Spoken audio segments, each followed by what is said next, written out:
queridos alunos do 9º ano da Escola Menino Jesus, eu sou a professora Maiara de Arte. Hoje nós vamos falar sobre o Barroco. Então, o que foi o Barroco brasileiro e como ele surgiu? Bem, o Barroco surgiu no Brasil durante o período colonial. Logicamente que ele veio da Europa junto com os colonizadores. Então, durante esse período, a arte girava em torno da Igreja Católica. Como vocês já sabem, durante esse período colonial, os portugueses enviaram para cá alguns religiosos, jesuítas, beneditinos, portugueses e franciscanos. Então, eles vieram para catequizar o povo brasileiro, principalmente os índios.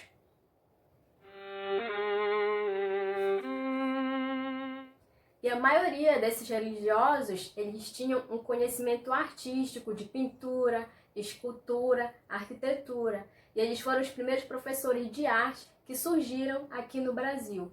Então, eles estavam aqui e ensinavam à população suas técnicas de pintura, arquitetura, escultura, para que eles também tivessem a mão de obra e ajudassem eles na construção e nos afazeres ligados à fé cristã. Nesse período, os artistas eram muito autodidatas e tinham aprendido justamente com os religiosos. Então, a partir daí, a pintura começa a aparecer nas construções, principalmente em Salvador, que era a sede do governo naquele período. O Barroco se desenvolveu em vários locais do Brasil, em Bahia, Minas Gerais, Espírito Santo, se espalhando pelo resto do Brasil afora. Porém, no estado de Minas Gerais, que ele teve maior explanação. Nós temos o ouro como principal material utilizado pelo Barroco. Surge então no Brasil o estilo Barroco misturado junto com o Rococó, que traz também muita originalidade. Todos nós sabemos que o brasileiro ele é extremamente criativo, então ele misturou esse movimento europeu com algumas características da cultura brasileira. Então, como surgiu o movimento Barroco? O Barroco surge como uma resposta no campo artístico ao protestantismo, buscando reafirmar os valores católicos, recorrendo principalmente ao uso de imagens e de santos. Entretanto, o Barroco se coloca como oposição a outro movimento artístico do século XVI, o Renascimento, baseado na racionalidade e na busca da simetria em suas produções artísticas. Essa tendência artística teve grande destaque na arquitetura, escultura, pintura e literatura. Foi durante o ciclo do ouro que a exploração desse minério foi a principal atividade econômica desenvolvida no país. Nessa época, a capital do Brasil era Salvador, foi transferida para o Rio de Janeiro.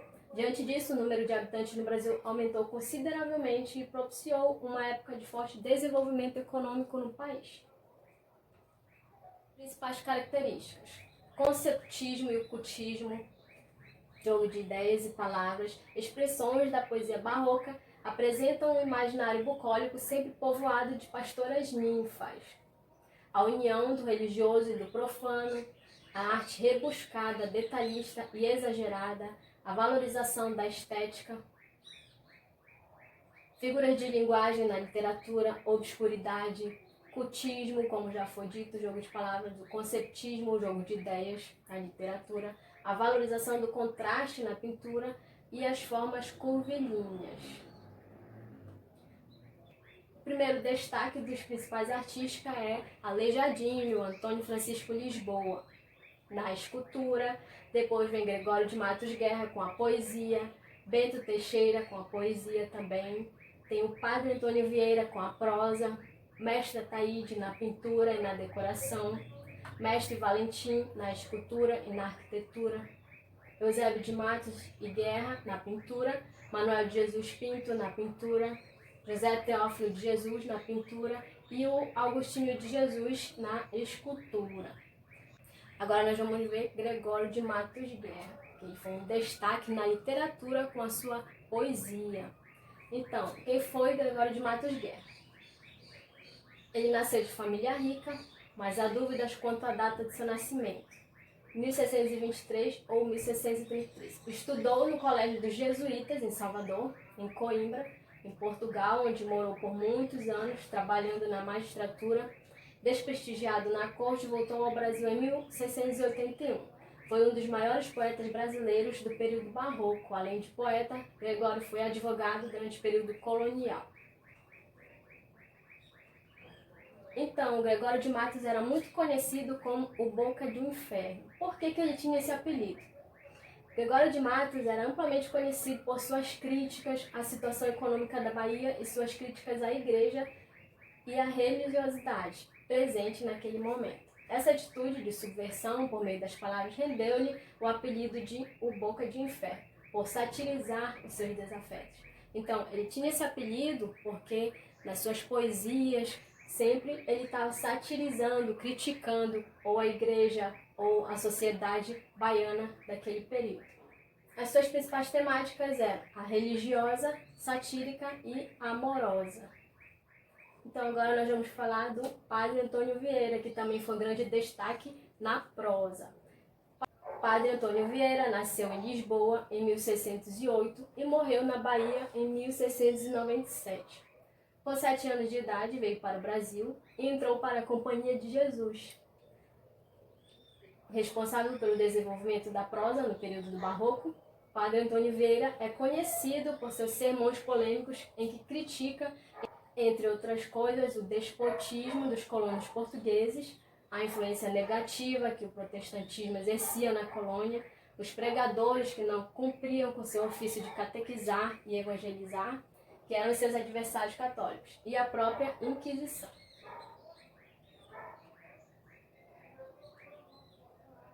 Então, o Padre Antônio Vieira ficou muito conhecido pelos seus sermões. Tinha mais de 200 sermões escritos por ele.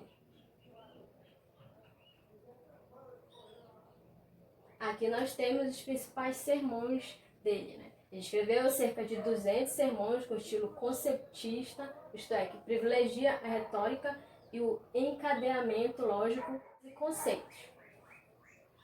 Um dos seus sermões mais famosos foi o Sermão da Sexagésima, de 1655.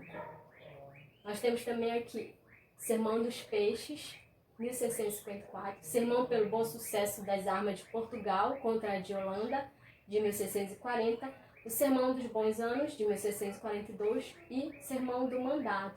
E tem vários outros, aqui a gente pegou os principais para citar para vocês, ok? E quando a gente fala do Barroco, a gente lembra também de quem? Do Aleijadinho, é claro.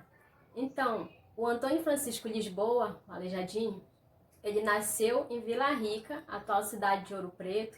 Ele é filho de um entalhador português e de uma escrava. Ele inicia seu trabalho como escultor e entalhador, ainda quando criança, seguindo os passos de seu pai.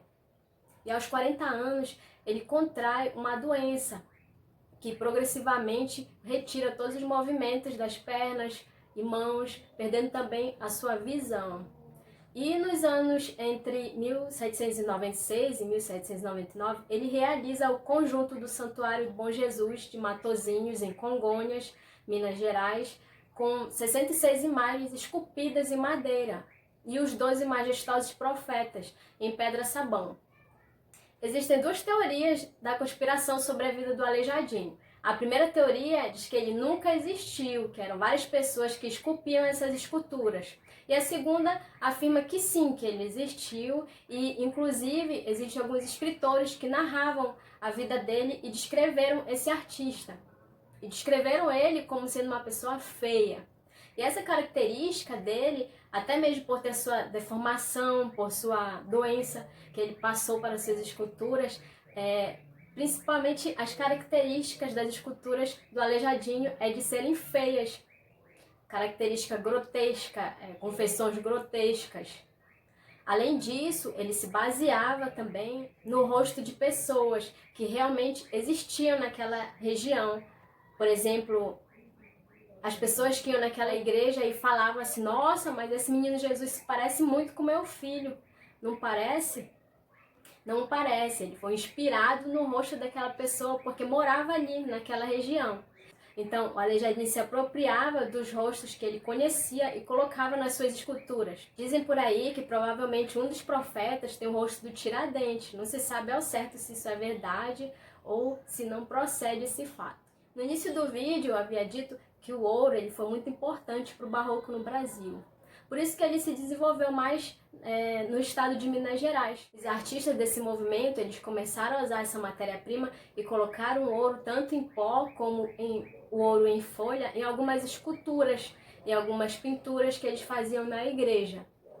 A gente sabe, dentro da arte, que o ouro ele sempre foi considerado muito precioso. Então eles costumavam colocar dentro das igrejas algumas partes entalhadas que eram cobertas de ouro.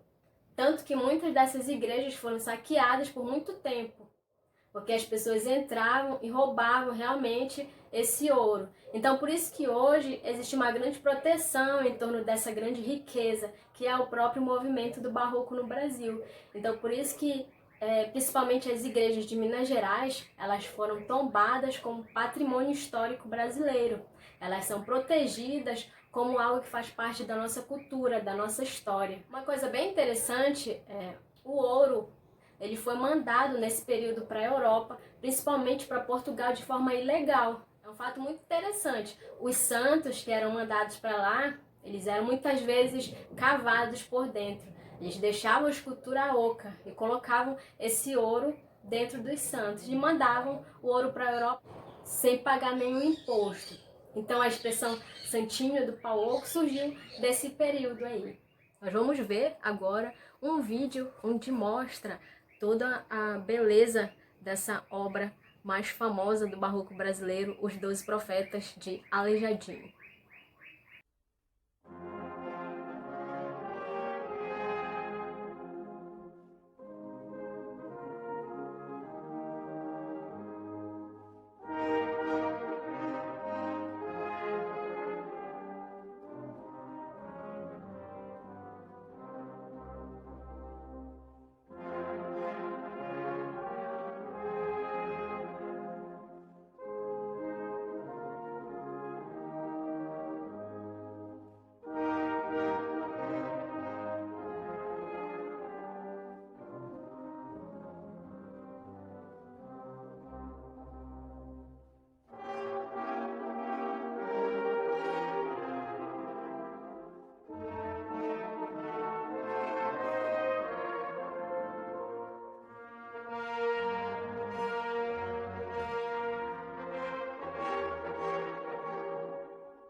Então essa foi a nossa aula sobre o barroco brasileiro. Espero que vocês tenham gostado e prestem muita atenção no vídeo e reveja quantas vezes vocês quiserem para a gente fazer a nossa atividade avaliativa que será enviada para vocês em PDF, ok? E até uma próxima aula. Deus proteja todos vocês.